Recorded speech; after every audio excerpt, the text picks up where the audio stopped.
خواتین وزار تعداد میں جاوید اختر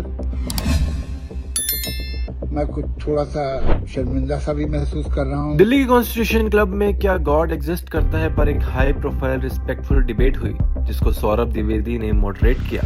جاوید اختر اور مفتی شمیل ندوی کے بیچ ہوئی اس ڈسکشن کو لاکھوں لوگوں نے دیکھا. مفتی ندوی نے تھیزم کے لاجک کے ڈیفینڈ کرتے ہوئے کہا کہ سائنس گاڈ کو ڈسپروو نہیں کر سکتے. وہیں جاوید اختر نے ریلیجن کو اینشینٹ اگنورینس کا پروڈکٹ بتایا. ڈیبیٹ کا کوئی آفیشیل ونر نہیں تھا لیکن سوشل میڈیا پر کافی یوزرز مفتی ندوی کو کام لاجک اور کلیئر ریبیوٹلز کے لیے ونر مانا. اسی بیچ جاوید اختر نے ڈیبیٹ کے بعد کہا شاید میں اپنی بات اس کلیئرٹی کے ساتھ رکھ نہیں پایا جیسا میں چاہتا تھا لیکن اس طرح کی بحث میں الفاظوں سے زیادہ ضروری نیت ہوتی ہے. میں کسی کو ہرانے نہیں آیا تھا بلکہ یہ یاد دلانے آیا تھا کہ ہر سوال کا جواب ہونا ضروری نہیں ہے اور ہر جواب پر یقین کرنا بھی ضروری نہیں. میں مانتا ہوں کہ سائنس لاجک اور انسانی ضمیر کی ہمیں بہتر دنیا کی طرف لے جا سکتے ہیں چاہے راستے میں ہم ایک دوسرے سے اتفاق نہ بھی کریں. کمنٹ سیکشن میں بتائیے آپ کے اکارڈنگ اس ڈیبیٹ کا ونر کون تھا, جاوید اختر یا مفتی شمیل ندوی. خواتین وزار تعداد میں جاوید اختر میں کچھ تھوڑا سا شرمندہ سا بھی محسوس کر رہا ہوں. دلی کانسٹیٹیوشن کلب میں کیا گاڈ ایگزسٹ کرتا ہے پر ایک ہائی پروفائل ریسپیکٹفل ڈیبیٹ ہوئی جس کو سوربھ دیویدی نے موڈریٹ کیا.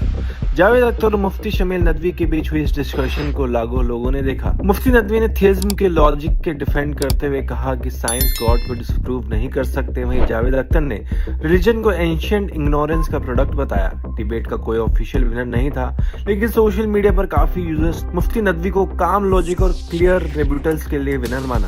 اسی بیچ جاوید اختر نے ڈیبیٹ کے بعد کہا شاید میں اپنی بات اس کلیئرٹی کے ساتھ رکھ نہیں پایا جیسا میں چاہتا تھا لیکن اس طرح کی بحث میں الفاظوں سے زیادہ ضروری نیت ہوتی ہے. میں کسی کو ہرانے نہیں آیا تھا بلکہ یہ یاد دلانے آیا تھا کہ ہر سوال کا جواب ہونا ضروری نہیں ہے اور ہر جواب پر یقین کرنا بھی ضروری نہیں. میں مانتا ہوں کہ سائنس لاجک اور انسانی ضمیر کی ہمیں بہتر دنیا کی طرف لے جا سکتے ہیں چاہے راستے میں ہم ایک دوسرے سے اتفاق نہ بھی کریں. کمنٹ سیکشن میں بتائیے آپ کے اکارڈنگ اس ڈیبیٹ کا ونر کون تھا, جاوید اختر یا مفتی شمیل ندوی. خواتین وزار تعداد میں جاوید اختر میں کچھ تھوڑا سا شرمندہ سا بھی محسوس کر رہا ہوں. دلی کانسٹیٹیوشن کلب میں کیا گاڈ ایگزسٹ کرتا ہے پر ایک ہائی پروفائل ریسپیکٹفل ڈیبیٹ ہوئی جس کو سوربھ دیویدی نے موڈریٹ کیا. جاوید اختر اور مفتی شمیل ندوی کے بیچ ہوئی اس ڈسکشن کو لاکھوں لوگوں نے دیکھا. مفتی ندوی نے تھیزم کے لاجک کے ڈیفینڈ کرتے ہوئے کہا کہ سائنس گاڈ کو ڈسپروو نہیں کر سکتے. وہیں جاوید اختر نے ریلیجن کو اینشینٹ اگنورینس کا پروڈکٹ بتایا. ڈیبیٹ کا کوئی آفیشیل ونر نہیں تھا لیکن سوشل میڈیا پر کافی یوزرز مفتی ندوی کو کام لاجک اور کلیئر ریبیوٹلز کے لیے ونر مانا. اسی بیچ جاوید اختر نے ڈیبیٹ کے بعد کہا شاید میں اپنی بات اس کلیئرٹی کے ساتھ رکھ نہیں پایا جیسا میں چاہتا تھا لیکن اس طرح کی بحث میں الفاظوں سے زیادہ ضروری نیت ہوتی ہے. میں کسی کو ہرانے نہیں آیا تھا بلکہ یہ یاد دلانے آیا تھا کہ ہر سوال کا جواب ہونا ضروری نہیں ہے اور ہر جواب پر یقین کرنا بھی ضروری نہیں. میں مانتا ہوں کہ سائنس لاجک اور انسانی ضمیر کی ہمیں بہتر دنیا کی طرف لے جا سکتے ہیں چاہے راستے میں ہم ایک دوسرے سے اتفاق نہ بھی کریں.